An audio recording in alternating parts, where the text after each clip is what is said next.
അസ്സലാമലൈക്കും. പുതിയൊരു വീഡിയോയിലോട്ട് എല്ലാവർക്കും സ്വാഗതം. അപ്പോൾ കുറച്ച് ദിവസമായിട്ട് ഞാൻ വീഡിയോ ഒന്നും ഇടാത്തതിൻ്റെ കാരണം ഞങ്ങൾ നാട്ടിലേക്ക് പോരുന്നതിൻ്റെ ഒരു തിരക്കിലായിരുന്നു ഉണ്ടായത്.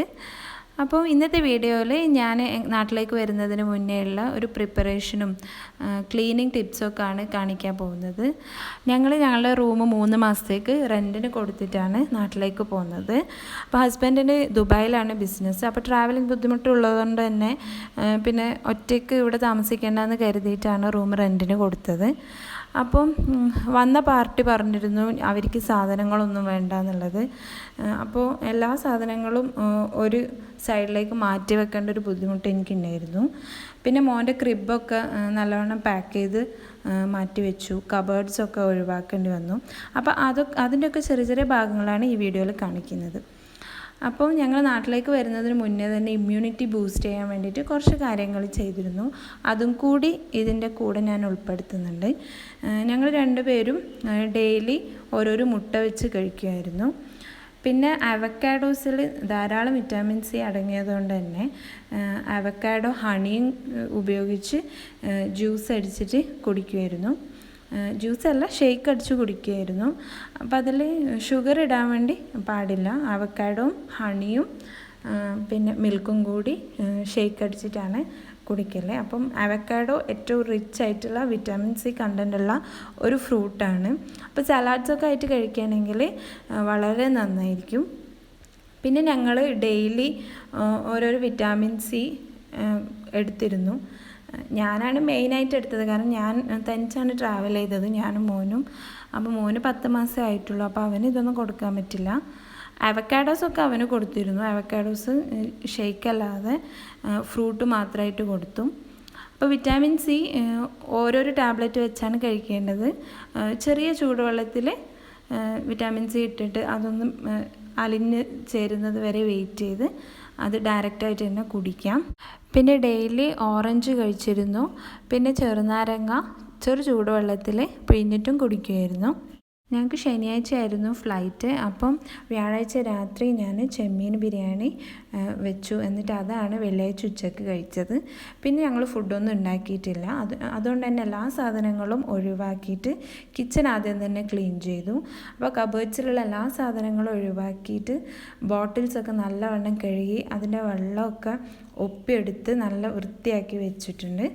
അപ്പോൾ വെള്ളം ഒഴിവാക്കിയില്ലെങ്കിൽ നല്ല സ്മെല്ല് വരും പിന്നീട് നമ്മളത് ഉപയോഗിക്കുമ്പോൾ. ടിക്കറ്റ് എടുത്ത സമയം തൊട്ട് തന്നെ ഞാൻ ഫ്രിഡ്ജിലുള്ള സാധനങ്ങളൊക്കെ ഏകദേശം ഉപയോഗിച്ച് കാലിയാക്കി വന്നിരുന്നു. അതുകൊണ്ട് തന്നെ അധികം സാധനങ്ങളൊന്നും വേസ്റ്റ് ആയിട്ടില്ല.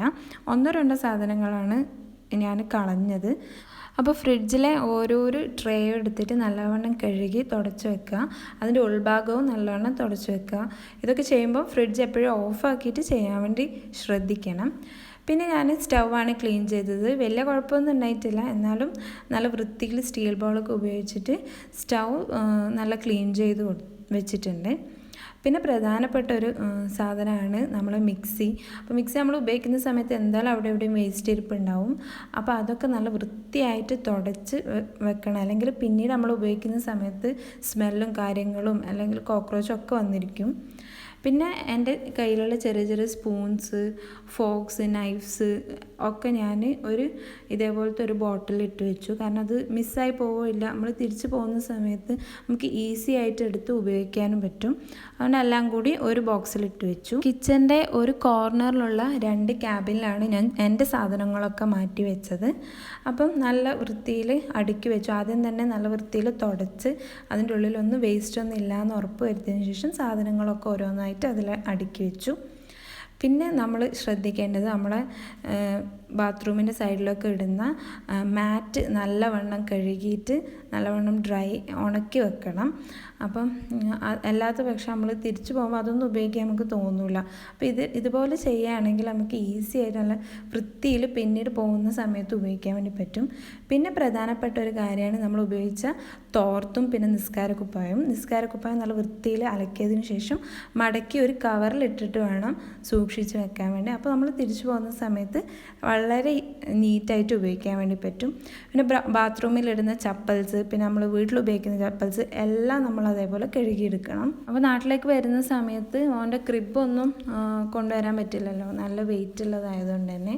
അപ്പോൾ ഞാൻ ക്ലീൻ ചെയ്യുന്ന സമയത്ത് തെൻവയാണ് ഈ ക്രിബും മോൻ്റെ ഹൈ ചെയറൊക്കെ റിമൂവ് ചെയ്തത്. അപ്പോൾ അതിൻ്റെ സ്ക്രൂ ഒക്കെ നല്ല വൃത്തിയിൽ എടുത്ത് വെച്ചിട്ട് ക്രിബിൻ്റെ തന്നെ കവറിൽ ഇട്ട് നല്ല സേഫായിട്ട് പാക്ക് ചെയ്ത് വെച്ചിട്ടുണ്ട്. പിന്നെ ഹൈ ചെയർ ഞാൻ നാട്ടിലേക്ക് കൊണ്ടുവന്നിരുന്നു. കാരണം ഹൈ ചെയർ ഇല്ലാതെ എനിക്ക് അവനെ ഫീഡ് ചെയ്യാനൊന്നും പറ്റില്ല. പിന്നെ നാട്ടിൽ ഞാൻ ഒറ്റയ്ക്കാണുള്ളത്. അപ്പം ഹൈ ചെയറിൽ ഇരുത്തി ബെൽറ്റ് ഇട്ട് കഴിഞ്ഞാൽ പിന്നെ എനിക്ക് എൻ്റേതായ ചില അത്യാവശ്യ കാര്യങ്ങൾക്കൊക്കെ പോകാൻ വേണ്ടി പറ്റും. ഈ സമയത്തൊക്കെ മോൻ്റെ കാറിലിരുത്തി അവൻ ഭയങ്കര കളിയായിരുന്നു. അവനൊന്നും അറിയില്ലല്ലോ, അവനിങ്ങനെ കളിച്ച് നടക്കുകയാണ്.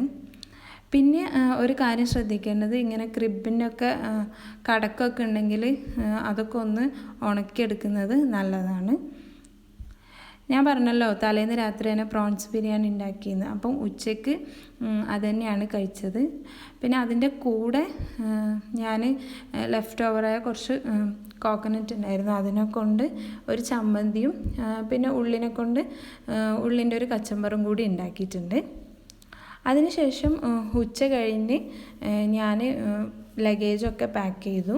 അപ്പോൾ ഇതൊക്കെ ഞാൻ തന്നെയാണ് ചെയ്തത്. കാരണം അധികമൊന്നും ഉണ്ടായിട്ടില്ല. സാധാരണ നാട്ടിൽ വരുന്നത്ര സാധനങ്ങളോ കാര്യമൊന്നും ഉണ്ടായിട്ടില്ല.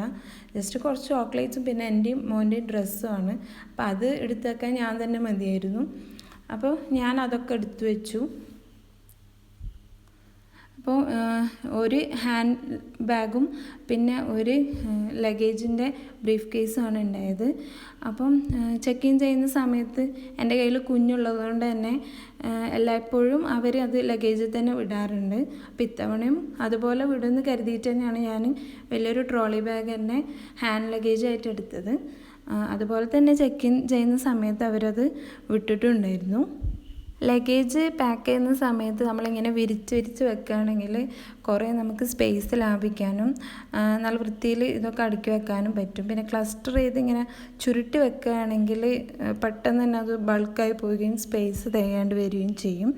അപ്പോൾ ഞാനെപ്പോഴും ഇങ്ങനെയാണ് പാക്ക് ചെയ്യാറ്.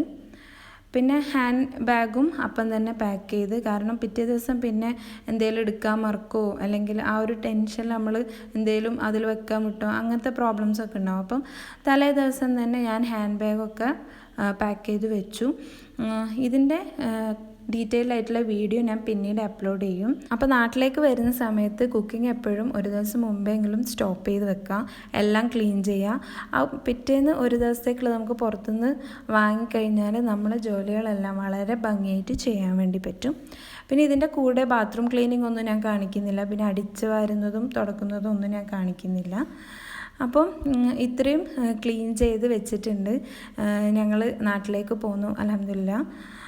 അപ്പം നാട്ടിലേക്ക് പോരുന്ന വിശേഷങ്ങളും എയർപോർട്ടിലെ വിശേഷങ്ങളും പിന്നെ നാട്ടിലെത്തി കഴിഞ്ഞിട്ടുള്ള കാഴ്ചകളും, എയർപോർട്ടിൽ നമ്മൾ എന്തൊക്കെ ശ്രദ്ധിക്കണം, എയർപോർട്ടിൽ പോകുമ്പോൾ നമ്മളെ കയ്യിൽ എന്തൊക്കെ എടുക്കണം എന്നുള്ള ഡീറ്റെയിൽഡ് ആയിട്ടുള്ള കാര്യങ്ങൾ അടുത്ത വീഡിയോയിൽ ഉൾക്കൊള്ളിക്കുന്നതായിരിക്കും. അപ്പം പുതിയൊരു വീഡിയോ ആയിട്ട് വീണ്ടും കാണുന്നവരേക്കും ബൈ ആൻഡ് താങ്ക് യു.